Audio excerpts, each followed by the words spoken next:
CS Jawahar Reddy అలాగే ఆయన కుమారుడు కలిసి 800 ఎకరాల అసైన్డ్ భూములను కొట్టేసేందుకు కుట్ర పన్నారనే వార్త మనం కొద్ది రోజులుగా వింటూనే ఉన్నాం. ఇప్పటి వరకు ఆ చీఫ్ సెక్రటరీ దీని మీద గట్టిగా ఖండించలేని పరిస్థితి.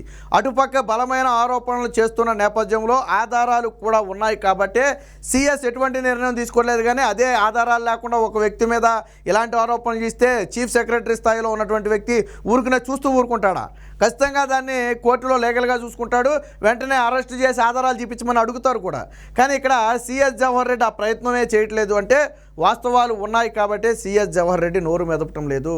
ఇంకొకటి ఏంటంటే పాపం సిఎస్ జవహర్ రెడ్డిని ఒంటరిని చేసి వదిలేశారు. జగన్మోహన్ రెడ్డి ఇన్ని రోజులు అవసరాలకు వాడుకున్నాడు. ఈరోజు తన మీద ఆరోపణలు వచ్చేటప్పటికి మాత్రం సైలెంట్ అయిపోయాడు. అవుననో కాదనో ఖండించే ప్రయత్నం సజ్జల రామకృష్ణారెడ్డి, చీమ చిటుక్కుమంటే వచ్చే సజ్జల రామకృష్ణారెడ్డి ఇప్పుడు సిఎస్ జవహర్ రెడ్డి మీద ఆరోపణలు వచ్చాక ఒక్కసారి కూడా ప్రెస్ ముందుకు వచ్చి దాని గురించి మాట్లాడాల. అలాగే ధర్మాన, ఎవరైతే రెవెన్యూ శాఖ మంత్రిగా ఉన్నటువంటి ధర్మాన ఉన్నాడో ఆయన కూడా ప్రెస్ ముందుకు వచ్చి దీని గురించి మాట్లాడే ప్రయత్నమే చేయలే. ఇకపోతే తాజాగా ఎప్పటి వరకు ఆరోపణలు చేసినటువంటి మూర్తి యాదవ్ ఈసారి ఆధారాలు కూడా తీసుకువచ్చాడు. స్వయంగా ఎవరైతే బాధితులు ఉన్నారో వారందరినీ కూడా మీడియా ముందు ప్రవేశపెట్టడం జరిగింది. ముందు సిఎస్ జవహర్ రెడ్డి వచ్చి చూసి వెళ్ళిన మాట వాస్తవం. ఆ తర్వాత ఒక రౌడీ ముఠ, త్రిలోక్ అనే ఒక రౌడీ ముఠ వచ్చి వాటి మొత్తాన్ని కూడా స్వాధీనం చేసుకునే ప్రయత్నం చేసింది. మా భూములకు కంచె వేసే ప్రయత్నం చేస్తే మేము ఆ రోజు ప్రతిఘటించి ఎదురు తిరిగితే వాళ్ళు వెనక్కి వెళ్ళిపోయారు. దానికి సంబంధించిన ఫోటోలు వీడియోలన్నీ మా దగ్గర ఉన్నాయి. బట్ ఇవన్నీ కూడా మీడియాలో రాకుండా అడ్డుకున్నారని చెప్పి నిన్న వాటన్నిటిని కూడా ప్రదర్శించడం జరిగింది. అంటే సిఎస్ జవహర్ రెడ్డి వచ్చి చూసి వెళ్ళిన తరువాతే ఈ రౌడీ ముఠ, త్రిలోక్ అనే రౌడీ ముఠ వచ్చి బెదిరించింది. అంటే ఎవరు పంపితే త్రిలోక్ అనే వ్యక్తి వచ్చాడు అంటే సిఎస్ జవహర్ రెడ్డికి ఈ ల్యాండ్ స్కామ్తో సంబంధం ఉంది అనేది ఈరోజు వారి వాదనను బట్టి అర్థమవుతుంది. ఆయన మొత్తం పక్కాగా చూసి నిర్ణయించుకున్న తరువాత బెదిరించి భయపెట్టి తీసుకోవడానికి ఒక ముఠాను ఏర్పాటు చేశారు. అది వాళ్ళ కొడుకు ఆధ్వర్యంలో పనిచేసిందా, సిఎస్ జవహర్ రెడ్డి ఆధ్వర్యంలో పనిచేసిందా కాసేపు పక్కన పెడదాం. బట్ వచ్చిన మాట వాస్తవం, వాళ్ళు బెదిరించిన మాట వాస్తవం, కంచె వేసే ప్రయత్నం చేస్తే ప్రతిఘటించిన మాట కూడా వాస్తవమే. ఇవన్నీ కూడా ఆధారాలతో సహా బాధితులుగా ఉన్నటువంటి వ్యక్తులు నిన్న మీడియా ముందుకు వచ్చారు. అంటే నిజంగానే 2000 కోట్ల రూపాయలు విలువైనటువంటి 800 ఎకరాల అసైన్డ్ భూములను కొట్టేసేందుకు జవహర్ రెడ్డి అండ్ ఫ్యామిలీ కుట్ర పన్నింది అనేది దీన్ని బట్టి చాలా స్పష్టంగా అర్థమవుతుంది. ఇది అవునా కాదా అనేది మన నిజాయితీని నిరూపించుకోవాల్సిన బాధ్యత జవహర్ రెడ్డి మీదే ఉంది. ఎందుకంటే ఇక్కడ ఆధారాలతో వచ్చి మీడియా ముందు మాట్లాడుతున్నారు. ఆల్రెడీ ఆరోపించినటువంటి మూర్తి యాదవ్ గతంలో మాట చెప్పాడు, ఒకవేళ నేను చెప్పింది తప్పు అయితే, నేను అబద్ధం చెప్పినట్టయితే ఏ శిక్షకైనా నేను సిద్ధం, నేను ఆధారాలతో మాట్లాడుతున్నా అని చెప్పి ఆ రోజే మూర్తి యాదవ్ చెప్పాడు. కానీ ఈ రోజుకి కూడా మూర్తి యాదవ్ మాట్లాడినటువంటి ఆ మాటకు సిఎస్ జవహర్ రెడ్డి కౌంటర్ ఇవ్వలేదు. మొదటి నుంచి కూడా సిఎస్ జవహర్ రెడ్డిని తప్పించాలి అని ప్రతిపక్షాలు ఎన్ని విన్నపాలు చేసినప్పటికీ కూడా కేంద్ర ఎన్నికల సంఘం తప్పించలేదు. జగన్మోహన్ రెడ్డి తన పలుకుబడి మొత్తాన్ని కూడా ఉపయోగించి వివేక హత్య కేసులో అవినాష్ రెడ్డిని ఎలా కాపాడుకుంటూ వచ్చాడో ఇప్పుడు జవహర్ రెడ్డి కూడా వీడి వెళ్ళిపోకుండా అలా కాపాడుకుంటూ వచ్చాడు. ఎందుకంటే అత్యంత కీలకమైనటువంటి అధికారి జవహర్ రెడ్డి.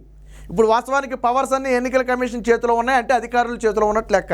అదే జవహర్ రెడ్డి ఆడ మనిషి అయితే ఎన్నికల కమిషన్ ఏం చేసినా కానీ జవహర్ రెడ్డే కదా ఫైనల్గా ఆదేశాలు ఇవ్వాల్సింది, జవహర్ రెడ్డే కదా ఫైనల్గా నియామకాలు చేయాల్సింది. సో కాబట్టి వాళ్ళకి ఎటువంటి ఇబ్బంది ఉండదు. అందుకనే జగన్మోహన్ రెడ్డి సిఎస్ జవహర్ రెడ్డిని కాపాడుకుంటూ వచ్చాడు. ఒక రకంగా రాజేంద్రనాథ్ రెడ్డి డీజీపీని వదులుకోవడానికైనా ఇష్టపడ్డాడు తప్ప జవహర్ రెడ్డిని వదులుకోవడానికి ఇష్టపడలా. అలాగే జవహర్ రెడ్డి కూడా వైసీపీ నేతలకు తెలియకుండా ఈ స్కామ్కి తెగబడ్డాడంటే జరిగే ప్రసక్తే కాదు. వైసీపీ నేతలకు తెలియకుండా 700-800 ఎకరాలు కబ్జా చేయడం అనేది హైలీ ఇంపాసిబుల్. వాళ్ళకి కూడా తెలుసు. వాస్తవానికి ఏదైతే అసైన్డ్ భూముల చట్టం ఉందో, వాస్తవానికి ఎస్సీ ఎస్టీలకు చెందినటువంటి అసైన్డ్ భూములను వేరొకరు అమ్మటానికి నిషిద్ధం, వేరొకరు కొనుగోలు చేయటం కుదరదు. అవి చుక్క మార్కు కింద రిజిస్టర్లో పెట్టబడి ఉంటాయి. అంటే ఎంతవరకు వారు వినియోగించుకోవాలి తప్ప వాటిని అమ్ముకోలేరు. ఒకవేళ కొన్ని సందర్భాల్లో అమ్ముకోవాల్సి వచ్చినా మళ్ళీ ఎస్సీ ఎస్టీలే దాన్ని మార్పులు చేర్పులు చేసుకోవాలా. వాళ్ళు మాత్రమే కొనడానికి అవకాశం ఉంటుంది, వేరొకరు కొనడానికి వీళ్ళు ఉండదు. అది నిబంధన.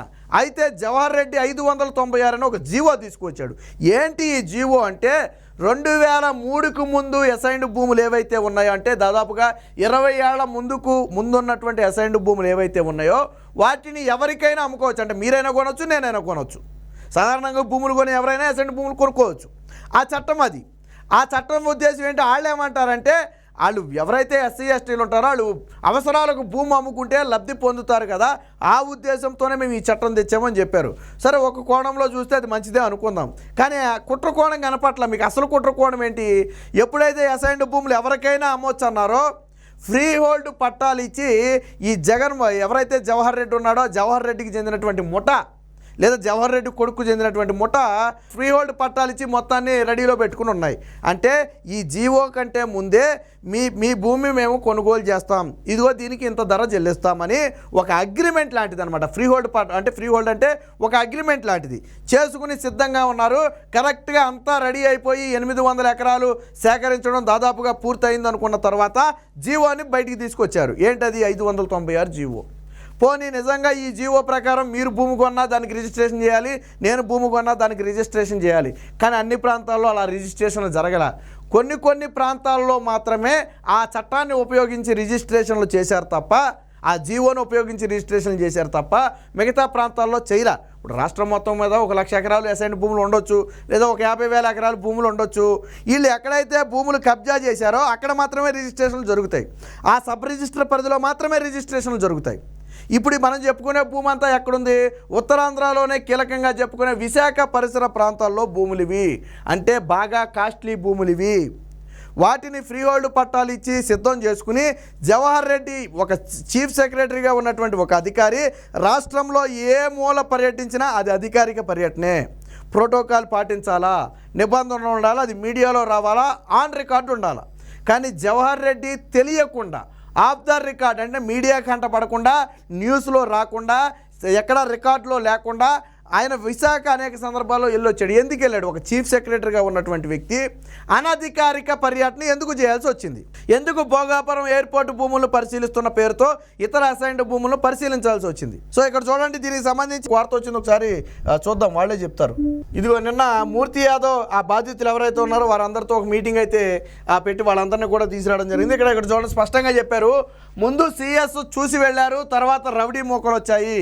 జవహర్ రెడ్డి ఆయన కుమారుడు మా భూములను పరిశీలించాకే రంగంలోకి దిగిన త్రిలోక్ ముఠా. అంటే జవహర్ రెడ్డి ఆయన కొడుకు ఇద్దరూ కలిసి ఓకే ఈ భూమి అయితే వాల్యూ ఉంటుంది, ఈ అసైన్డ్ భూములు అయితే మనకి ఎంత పలుకుద్ది, సో మనకి ఈ భూమి కావాలి అని వాళ్ళు ఫిక్స్ అయిన తర్వాత ఏ భూమి అయితే కావాలని వాళ్ళు చెప్పారో దాన్ని స్వాధీనం చేసుకోవడానికి, దానికి ఫినిషింగ్ వేయడానికి, లేదా దాని వాళ్ళను బెదిరించి లాక్కోవటానికి త్రిలోక్ ముఠా అనే ఒక రౌడీ ముఠా రంగంలోకి దిగింది. మరి ఈ ముఠాను ఎవరు దింపారనేది పోలీసులు ఆ త్రిలోక్ అనే వ్యక్తిని అరెస్ట్ చేస్తే ఎవరు తీసుకొచ్చారనేది తెలుస్తుంది. పొలాల చుట్టూ కంచె వేసేందుకు ప్రయత్నించారు. మూర్తి యాదవ్తో కలిసి అన్నవరం తుడెం గ్రామాల రైతుల ఆందోళన. సో రాష్ట్ర ప్రభుత్వ ప్రధాన కార్యదర్శి జవహర్ రెడ్డి ఆయన కుమారుడు తాము సాగు చేసుకుంటున్న భూములను మే 20వ తేదీన పరిశీలించాక త్రిలోక్ ముఠా వాటిని స్వాధీనం చేసుకోవడానికి ప్రయత్నించిందని అన్నవరం తుడే గ్రామ రైతులు ఆరోపించారు. శుక్రవారం టీడీపీ కార్యాలయంలో ఒక విలేకరుల సమావేశం అయితే ఏర్పాటు చేశారు. హైకోర్టు స్టేటస్ కో ఇచ్చిందని చెప్పినా వినకుండా మే 30న భూములు ఆక్రమించి ఫెన్సింగ్ వేసేందుకు అధికార యంత్రాంగం ప్రయత్నించగా ప్రతిఘటించినట్లు బాధితులు తెలిపారు. ఆ ఘటనకు సంబంధించిన వీడియోలను కూడా మీడియా ముందు ప్రదర్శించారు. మా ప్రాణాలు పోయినా దశాబ్దాలుగా సాగు చేసుకుంటున్నటువంటి ఈ భూమిని వదిలేదే లేదని చెప్పి వాళ్ళైతే తేల్చి చెప్పడం జరిగింది. సో వాస్తవం ఏంటంటే కొన్ని ప్రాంతాల్లో ఎవరైతే డబ్బులు కాసి పడతారో వాళ్ళ అవసరాల నిమిత్తం భూమిని అమ్ముకోవాలనుకుంటారో ఎస్సీ ఎస్టీలు వాళ్ళు ఒప్పందం చేసుకున్నారు. కానీ కొంతమంది ఒప్పందాలు చేసుకోవాలా, భూమి ఇవ్వటానికి ఒప్పుకోవాలా. అలా ఒప్పందాలు చేసుకొని భూమి ఇవ్వటానికి ఒప్పుకోని వారి నుంచి ఇదిగో ఈ విధంగా త్రిలోక్ ముఠా రంగంలో దిగి బెదిరించి భూములు లాక్కునే ప్రయత్నం చేసింది. దానికి స్వయంగా బాధితులే ఉదాహరణగా ఆ రోజు వీళ్ళు ప్రతిఘటించిన దానికి, వాళ్ళు చేసిన దానికి ఆ సంబంధించిన ఫోటోలు కానివ్వండి, వీడియోలు కానివ్వండి మొత్తం మీడియా ముందు కూడా ప్రదర్శించడం జరిగింది. అంటే జవహర్ రెడ్డి ఆధ్వర్యంలో అటు ఒప్పుకున్న వాళ్ళకేమో ముందుగా అగ్రిమెంట్ చేసుకున్నారు. లేదు మా భూములు తరతరాల నుంచి వస్తున్న భూములు, మాకు ఇవి జీవనాధారం, మేము వీటిని ఇవ్వం, మేమే ఉంచుకుంటామని ఎవరైతే మొండిగా ఉంటారో వాళ్ళని భయపెట్టి బెదిరించి ఏకంగా ప్రభుత్వ అధికారులే రంగంలో దిగి ఫెన్సింగ్ కూడా వేసే పరిస్థితి. వాస్తవానికి ప్రభుత్వ అధికారులు వచ్చారంటే ఖచ్చితంగా ఇందులో ఏమైనా లొసుగులో నియమం, ఇది ఏమైనా ప్రభుత్వ భూమి ఏమో అందుకే వచ్చారేమో అని అనుమానం ఎవరికైనా కలుగుద్ది, మీకైనా కలుగుద్ది, నాకైనా కలుగుద్ది. అదే బయట వాళ్ళు వచ్చి ఎవడో ఆక్రమిస్తున్నాడు అంటాం, కానీ ప్రభుత్వ అధికారులు వస్తే ఆక్రమిస్తున్నాడు అంటామా? ఓహో ఇందులో ఏదో ఉందేమో అనుకుంటాం. అంటే ప్రభుత్వ అధికారులను ఉపయోగించుకుని ఇటు త్రిలోక్ అనే ఒక రౌడీ ముఠాను ఉపయోగించుకుని ఆ భూములు కొట్టేయడానికి విశ్వ ప్రయత్నం చేశారు. సో వాళ్ళంతా కూడా ఈరోజు ఆ మీడియా ముందుకు రావడం జరిగింది. మూర్తి యాదవ్ ఆధారాలతో సహా వస్తానని చెప్పి ఎవరైతే ఈ బాధితులు ఉన్నారో ఈ బాధితులందరినీ తీసుకురావడం, ఇప్పుడు వీళ్ళు చేతుల్లో పట్టాలు కనపడుతున్నాయి చూడండి, ఇవి వాళ్ళకి గతంలో వాళ్ళకి భూములు ఇచ్చినప్పుడు పట్టాలు ఏవైతే ఉన్నాయో అవి కానివ్వండి, అలాగే కోర్టు ఇచ్చినటువంటి స్టేటస్ కోల్కి సంబంధించిన వివరాలు కానివ్వండి, ప్రతి ఒక్కరికి ల్యాండ్ డాక్యుమెంట్ అనేది వాళ్ళకు ఉంది ఆల్రెడీ. సో వాటినే ఈరోజు ఇక్కడ ప్రదర్శిస్తున్నారు. ఒకసారి మనం ఇక్కడ చూడొచ్చు. సో ఆల్రెడీ ప్రదర్శించారు. సో అంటే పగడ్బందీగా ఉన్నటువంటి ఈ భూములను కొట్టేసేందుకు జవహర్ రెడ్డి కుట్ర పన్నారు. నాకు తెలిసి ఒక ఐఏఎస్ ఇంత భారీ స్థాయిలో దాదాపుగా 800 ఎకరాల నుంచి 1000 ఎకరాలు ల్యాండ్ స్కామ్కి పాల్పడటం బహుశా ఇదే ఫస్ట్ టైం ఉంటుంది మన ఉమ్మడి ఆంధ్రప్రదేశ్లో కానీ విభజిత ఆంధ్రప్రదేశ్లో కానివ్వండి.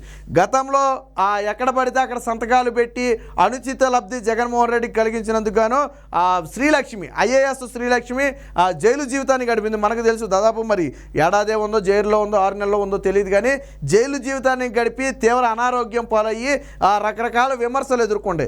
సరే ఆ తర్వాత అయినప్పటికీ సిగ్గు శరం లేకుండా మళ్ళీ వచ్చి జగన్మోహన్ రెడ్డి దగ్గరే పనిచేస్తున్నారు అనుకోండి, అది వేరే విషయం. ఎందుకంటే ఆ రోజు సిగ్గు అనేది ఆ రోజే విడిచేశారు. ఎప్పుడైతే రాజశేఖర రెడ్డి మాట విని జగన్మోహన్ రెడ్డికి లబ్ధి చేయడం కోసం ఎక్కడ పడితే అక్కడ సంతకాలు పెట్టి మొత్తం జగన్మోహన్ రెడ్డి కోట్లు సంపాదించడానికి కారకులయ్యారో ఆ రోజే వదిలేశారు. కానీ అరెస్ట్ అయినప్పుడు చాలామంది బాధపడ్డారు, అరే రాజశేఖర రెడ్డి జగన్మోహన్ రెడ్డి చేసిన పాపానికి పాపం ఒక ఐఏఎస్ బలైపోయిందే అని ఆ రోజు చాలామంది బాధపడ్డారు. కానీ తిరిగి మళ్ళీ జగన్మోహన్ రెడ్డి వచ్చిన తర్వాత జగన్మోహన్ రెడ్డి దగ్గరే పనిచేయడానికి వచ్చిన తర్వాత ఆ రోజు బాధపడి తప్పు చేసామని తర్వాత అందరూ అనుకునే పరిస్థితి. ఎందుకంటే నిజంగా నీతి నిజాయితీగా ఉండి ఏదైనా ఉన్నట్టుంటే ఆ రోజు అంత దారుణమైన పరిస్థితి ఎదుర్కొన్నందుకు మళ్ళీ ఆ కుటుంబం జోలికి శ్రీలక్ష్మి వెళ్ళకూడదు. కానీ మళ్ళీ తిరిగి వచ్చి ఆ కుటుంబం దగ్గరే పనిచేసే పరిస్థితి. సరే అదంతా వేరే కథ అనుకోండి. ఇప్పుడు అదేవిధంగా జవహర్ రెడ్డి మీరు చరిత్రను చూసుకోండి. చంద్రబాబు గారి 14 సంవత్సరాలు ముఖ్యమంత్రిగా చేస్తే 100 మంది ఐఏఎస్ ఐపీఎస్లు ఆయన దగ్గర పనిచేశారు, వెళ్ళిపోయారు. ఏ ఒక్కరూ అవినీతి ఆరోపణలో ఇరుక్కోలే. కానీ జగన్మోహన్ రెడ్డి దగ్గర 5 ఏళ్లే పనిచేసినటువంటి అధికారిగా ఉన్నటువంటి శ్రీలక్ష్మి కానివ్వండి, లేదా ఇంకా కొంతమంది ఆచార్య కానివ్వండి, ఇంకా కొంతమంది ఎల్వి సుబ్రహ్మణ్యం కూడా అందులో కొంత భాగం ఉంది. తర్వాత ఆయనకి కోర్టు నుంచి క్లీన్ చిట్ వచ్చింది, ఎందుకంటే ఆయన బాగా కింద ఉంటాడు, బాటం ఉంటాడు ఆయన. సో ఆయన కూడా ఉన్నాడు జగన్మోహన్ రెడ్డి అక్రమాస్తుల కేసుకు సంబంధించి లబ్ధి చేకూర్చిన వారిలో ఎల్వి సుబ్రహ్మణ్యం ఉన్నాడని ఆయన కూడా ఉన్నాడు. బట్ తర్వాత అవన్నీ ఆయన వరకు సేఫ్ అయ్యాడు, ఆయన ప్రమేయం ఏమీ లేదని తర్వాత కోర్టులు నిర్ణయించాయి, ఆయన బయటపడ్డాడు. కానీ చాలామంది అధికారులు జైలు శిక్ష అనుభవించారు, నేటికి ఆ కేసులు ఎదుర్కొంటున్నారు. అంటే రాజశేఖర రెడ్డి దగ్గర కానీ జగన్మోహన్ రెడ్డి దగ్గర కానీ అధికారులు పనిచేస్తే ఖచ్చితంగా రేపొద్దున మీరు జీవితంలో కేసులు ఫేస్ చేయాలా, అవసరమైతే జైలు జీవితాన్ని గడపడానికి సిద్ధపడాలా.